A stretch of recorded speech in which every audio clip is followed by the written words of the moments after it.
What's going on, guys? General here, and today I want to make a video talking about the Tier 4 versus the Tier 5 weapons. Now, when the Tier 5 weapons were introduced to the game a few months ago, they were called kind of the alternative to Tier 4 weapons, and what made them special is you could only find them on the map, and you couldn't just buy them from the player shop, so you actually had to go out and look for them. And that made them really fun to go, find.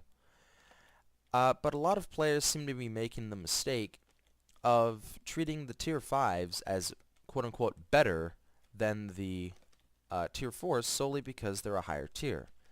Now, that is not necessarily a mistake, but it would be a little bit misguided. The Tier 4 and Tier 5 weapons, in a way, kind of counterbalance each other.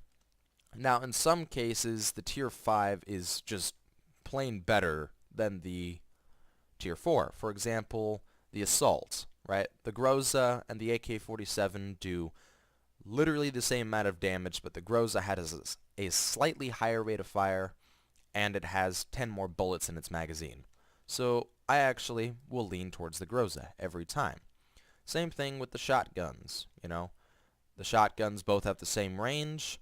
The KSG has more than double the ammo of the Spaz 12, and its rate of fire is about the same. Damage is also higher in the KSG, so the KSG is obviously a better shotgun. But then we look at things like the Barrett, Barrett versus AWM. The Barrett has twice the ammo, a higher rate of fire, and reload time. And yet the AWM just has a slightly better damage output. And so for me, the Barrett will always win, right? Now, the handguns are a little bit different.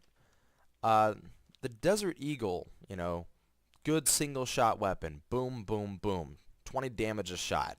You shoot a naked with this thing, they're dead in one shot, right? That's pretty good considering it's a pistol, right? But then we look at the CZP-09. Half the damage, but like almost, what is that? About 3 times the ammo, Higher rate of fire, about the same reload time.